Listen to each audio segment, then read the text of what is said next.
انسان کو کیسے پتہ چلے کہ اس کا دل بیمار ہے؟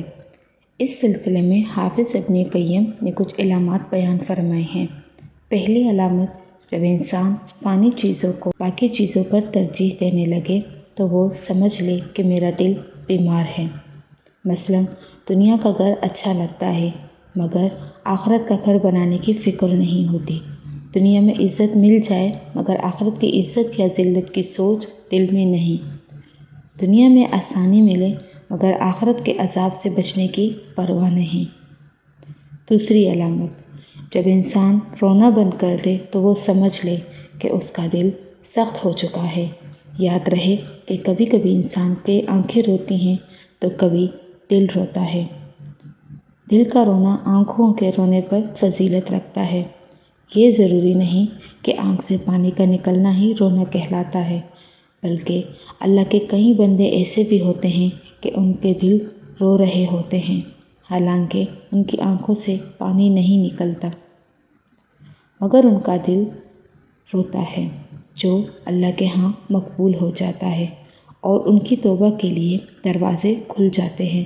تو دل اور آنکھوں میں سے کوئی نہ کوئی چیز ضرور روئے، اور بعض تو ایسے ہوتے ہیں کہ ان کی دونوں چیزیں رو رہی ہوتی ہیں، آنکھیں بھی اور دل بھی۔ تیسری علامت، جس سے آپ کو اندازہ ہو کہ آپ کا دل بیمار ہے یا نہیں، مخلوق سے ملنے کی تمنا ہو لیکن اسے اللہ رب العزت سے ملنے کی یاد ہی نہ ہو تو سمجھ لیں کہ میرے دل کی موت ہو چکی ہے۔ لوگوں کے ایک دوسرے کے ساتھ ایسے تعلقات ہوتے ہیں کہ ان تعلقات میں اگر ذرا بھی دیر ہو جائے تو دل انتظار کرتا ہے، آنکھیں انتظار کرتی ہیں، مگر مردہ دل کو اللہ کی ملاقات یاد نہیں رہتی۔ چوتھی علامت، جب انسان کا نفس اللہ رب العزت کی یاد سے گھبرائے اور مخلوق کے ساتھ بیٹھنے سے خوش ہو تو وہ دل کی موت ہے۔ اللہ کی یاد سے گھبرانے کا مطلب یہ ہے کہ جب انسان کا دل تسبیح پڑھے، ذکر اذکار اور مراقبہ کرنے سے گھبرائے اور مصلی پر بیٹھنا اسے بوجھ محسوس ہو۔ ایک موٹا سا اصول سمجھ لیں، اگر بندے کا اللہ تعالیٰ کے ساتھ تعلق دیکھنا ہو تو اس کا مصلی پر بیٹھنا دیکھ لیں۔ ذاکر انسان مصلی پر اسی سکون سے بیٹھتا ہے جس طرح ماں کی گود میں سکون کے ساتھ اولاد بیٹھتی ہے۔ جس کے دل میں کجی ہوتی ہے اس کے لیے مصلی پر بیٹھنا مشکل ہو جاتا ہے۔ وہ سلام پھیر کر جائے نماز سے بھاگنے کی کرتا ہے، وہ سلام پھیر کر مسجد سے بھاگنے کی نہیں کرتا ہے۔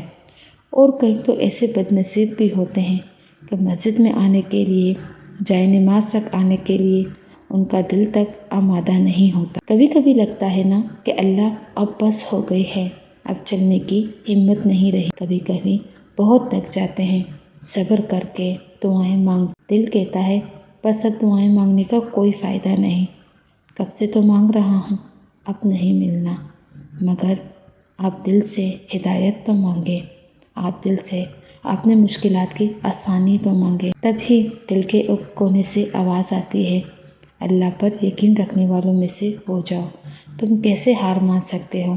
یاد کرو اللہ نے کب اور کیسے تمہارے آرزوؤں پر کن کہا تھا، کیسے تمہارے دل کی خواہشات زبان پر آنے سے پہلے ہی پوری ہو چکی تھی، کیسے تمہارے مردہ دل کو ہدایت دی تھی۔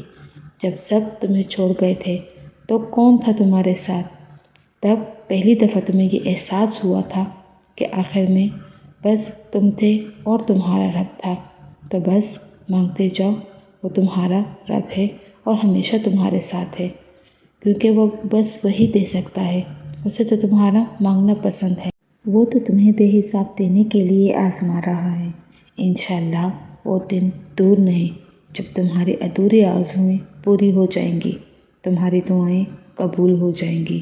تمہارا مردہ دل تمہیں کوشش کر کے اللہ سے دعا مانگ کر اسے زندہ رکھنا ہے۔ بس صراط مستقیم پر چلتے رہو، اے صراط مستقیم کے مسافروں، اپنی راہ پر مستقل مزاجی سے چلتے رہو تاکہ تم فلاح پالو۔